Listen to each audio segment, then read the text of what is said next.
Great to be here. I'm a cardiologist, but before that, I was an exercise enthusiast.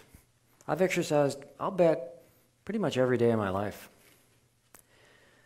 I had two grandfathers who were alcoholics, but for me, my way of coping with life is exercise. When I'm nervous or anxious or tired or happy or sad or whatever, I exercise if I have the time. And sometimes even when I don't. You might have seen me in an airport waiting for a flight, running up the down escalator with my backpack on to kill 20 minutes. But I always thought that exercise was the best thing for my heart. And I think it's how I decided at age 15 I wanted to be a cardiologist, actually. But now that I'm 56 and a lot of decades have gone by, I've started to have a few warning signs from my heart. A couple of years ago I noticed this, and I got on a mission. I'm a research cardiologist, and I have a research fellow, and he and I have been working on this for the past couple of years, and with the help of some of the brightest cardiologists from around the country, we have to come to some startling new insights that seem to be emerging about exercise. It's made me think twice about my lifestyle, and I'm worried I may have made a lethal mistake. I hope it's not too late, but let me tell you the story. So, as I say, I've been exercising for a long time, but if we go back 2,500 years, there was a guy named Phidippides who ran the 26 miles from a battlefield near Marathon, Greece, into Athens to proclaim the news about a momentous victory over the Persians. And when he arrived at the emperor's throne and said, "Victory is ours," he abruptly collapsed and died. Now, you may have heard that story before, but what you probably didn't know is Phidippides was an accomplished runner. He'd been a Greek herald messenger his whole life. He ran a lot of miles every day. I'll bet he was the fittest guy in Athens the day he died. That's strange. But now let's go forward two millennia or more. When the baby boomers came of age, another boom happened, the running boom. If exercise was good for you, as anybody could know, then more had to be better. And what was the ultimate sort of test of running endurance was a marathon. There was a physician who became famous back in the mid-70s by boldly proclaiming that if you could complete a marathon, you were immune to heart attack. This urban myth actually still holds sway with a lot of physicians. One of my patients and friends is John. He's 68 now, but he's been running for 45 years. As he puts it, if he hasn't run 12 miles in a day, he felt like he was wimping out. When I saw him, he came in to see me, and I said, "John, let's do a cardio scan on you. It's a CT scan, simple, little, non-invasive, quick, high-tech scan of your heart. Your arteries, I'm sure, will be soft and supple and clean and healthy." So that's what a normal cardio scan should look like, no calcium whatsoever in these arteries. His is over here. His score was 1,800. Anything above 0 is abnormal. Anything above 400 is severe. At 1,800, his arteries are harder than his bones. That can't be good. And he didn't have any other risk factors to speak of. So, in fact, people do die doing marathons. But let's be realistic. If you look at the latest data, the risk is minuscule, 1 in 100,000 participants. I've gotten to be friends with a guy named Amby Burfoot. Amby won the Boston Marathon in 1968. He is currently editor-in-chief and has been a long-time editor-at-large at Runner's World magazine. In conversations we've had in recent months, he's challenged me. If endurance extreme exercise is so bad, show me the bodies. He's got a good point. 1 in 100,000 is pretty low risk. But I'm not so worried about that. Running is supposed to add years to your life, and even life to your years. So could it be shortening your life expectancy? I'm not worried about dropping in a race. I'm just trying to do the right thing. I'm a cardiologist. I'm in the business of finding out the ideal diet and lifestyle. And I'm coming to the conclusion that running marathons and extreme endurance athletics do not fit into that recipe. So, that being said, let me be clear about this.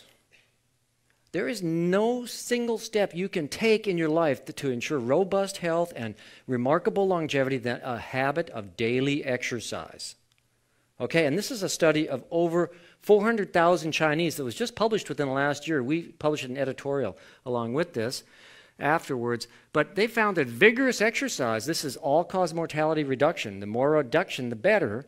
And this is minutes of daily exercise. So 10, 20, 30 minutes of daily exercise up. At 40, it starts plateauing. At 45 or 50, you get a point where it plateaus. So further efforts and time do not appear to convey further improvements in life expectancy.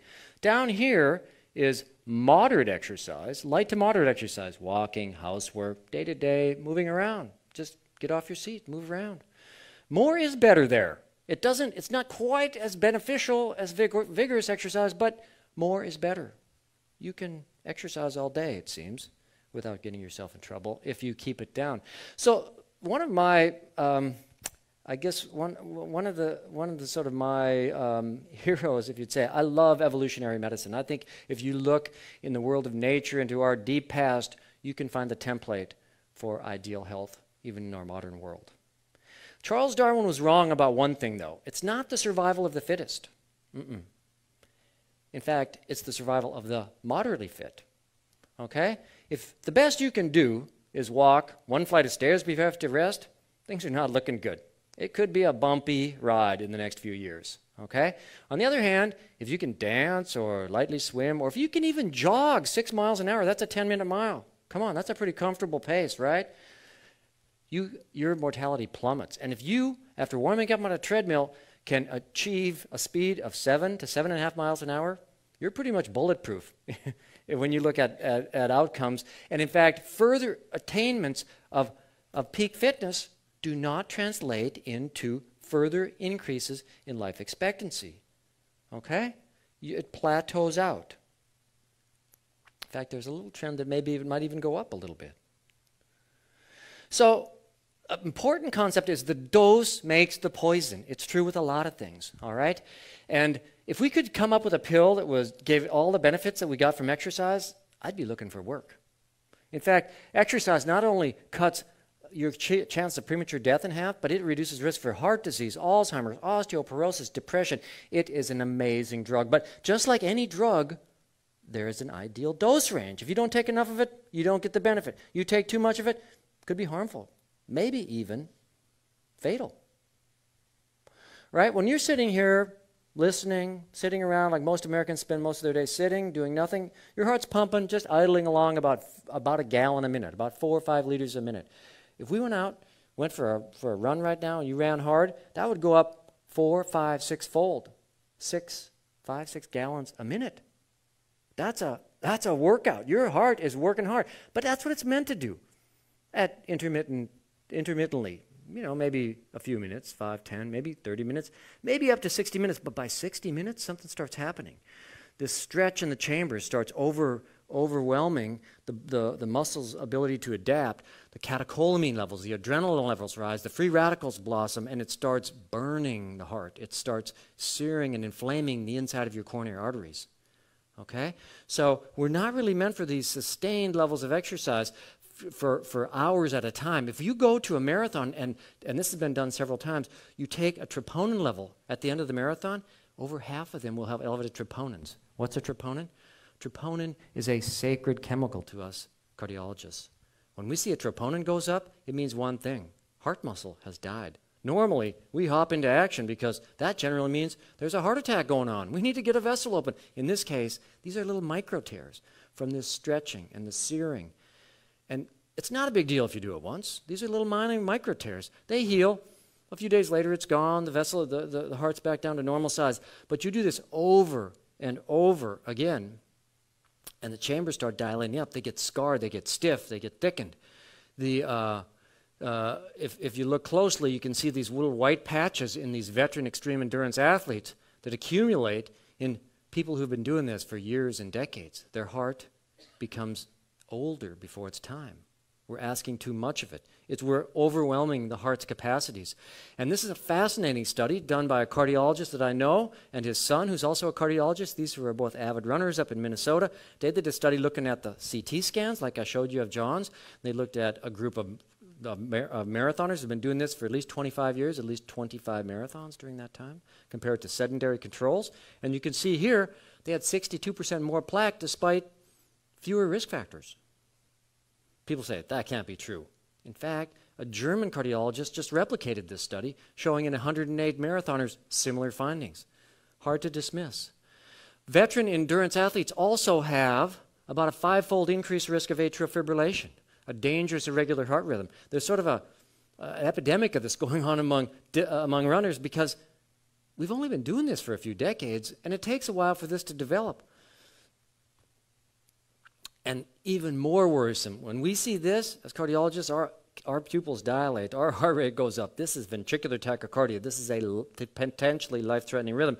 And we can see this from the scarring in the ventricle in some endurance athletes. So, Born to Run is a book that was published, a nonfiction book published just in the last, well, it's 2009. The hero of this story is a guy named Micah True. He dropped out of American culture, went down to live with the Tarahumara Indians in the northern part of Mexico in the Copper Canyons. And he was an epic runner, legendary for his ability to run long distances, 100-mile races. The Indians down there nicknamed him Caballo Blanco, the white horse, for his remarkable endurance. So Micah True died, sadly, 58 years of age, on a routine 12-mile training run in the wilderness of New Mexico in March of this year. When they did the autopsy, they found an enlarged, thickened heart with scar tissue. The coroner said, idiopathic cardiomyopathy. But I looked at that path report. It reads like a description of the pathology we might expect to see in some extreme endurance athletes. My colleague who wrote some of these papers with me, Peter McCullough, has coined the term Pheidippides cardiomyopathy. That's what he had. So, there's a couple papers coming out in the next 2 months, and we're publishing a couple papers as well, that are going to change the thinking about exercise. This is one of them by Chip Levy, one of my colleagues and maybe my best friend. He's from down in Ochsner Clinic in New Orleans. But so this was a look at 50,000 runners. I mean, 50,000 people, 52,000 people followed for decades, on average 15 years, but up to 30 years. And they compared the non-runners, about 14,000, to the runners were 14,000, the non-runners were 38,000. And what they found was that runners lived longer, 19% longer. But if we look closer, you'll see that the runners, compared the non-runners here, the risk of death, the reference is 1.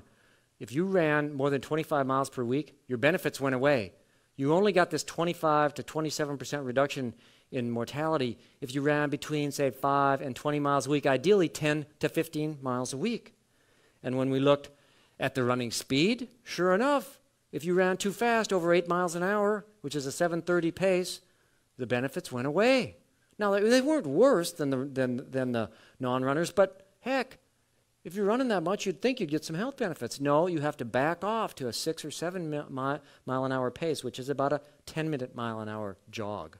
Okay? And interestingly, how many days a week? 7 days a week if you're running, the benefits go away. You need to run fewer days, 2 to 5 ideally. So another study will all be published soon, from this one from across the pond, the Copenhagen City Heart Study, compared non-runners to runners, and they found the same thing. The relationship appears much like alcohol. Mortality is lower in people reporting moderate jogging than in non-joggers or those undertaking extreme exercise. The moderate joggers got a 44% reduction in mortality. They lived 6 years longer, but it went away if you overdid it. Okay, so the truth is, the truth is that exercise does confer powerful benefits. And the belief is more is better. But we're learning that more is not better in this case. Okay? One of my good friends, Megan Newcomer, is a triathlete from New York City. She grew up next door. She's a dear family friend. She's one of the top triathletes in the country. She did 10 races last year. She's 30. She won half of them. The other half, she collapsed in heat exhaustion, dangerous heat exhaustion near the end of the race. I told Megan, Meg, if you want to be in the Rio Olympics, which you very well could be, you just keep hammering away. Maybe up your game a bit. But if you want to be alive and well for the for the 2052 Olympics, 40 years from now, you need to back it way off. Back your pace off and find some healthier exercise pattern. So there's one last study I want to tell you about. This was a study this last year that looked at mice. And they hammered these mice. They ran them to exhaustion every day for 4 months. And you know what? This replicated those same findings we saw in Micah True and these other findings I've been telling you about. But what provides hope to me is that when they took these guys off their iron mouse training regimens, their hearts came back down to normal. The fibrosis even melted away. And their ventricular irritability and the atrial fibrillation tendencies, all gone. Well, I'm a man, not a mouse, but here's hoping maybe that works in humans too. Anyway, we're not meant to run. We're not born to run, I should say. We're born to walk, okay? We need to be walking more today. We need to be strolling. We need to be moving your body rather than sitting.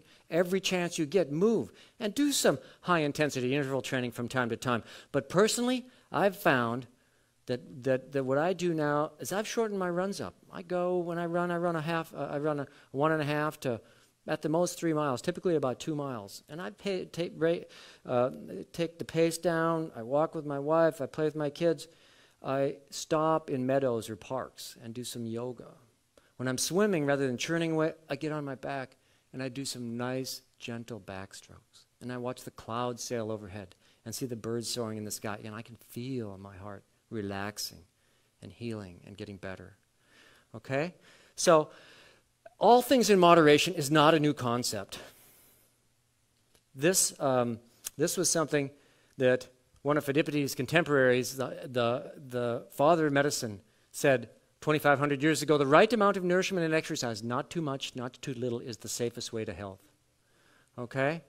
So, I've never presented in my 30 years as a cardiologist such controversial data. But the truth is, this is a U-shaped curve, okay? And the couch potatoes are using this as an excuse to continue their sedentary behavior. And then there's the whole extreme exercisers, people like me, who don't want to hear this message. In fact, they kind of want to kill the messenger. I've been getting a lot of sort of adverse comments about this research. But you know what I've decided is that you need to snuggle in to the safety of the middle of the U-curve when it comes to exercise or when it comes to anything else in life.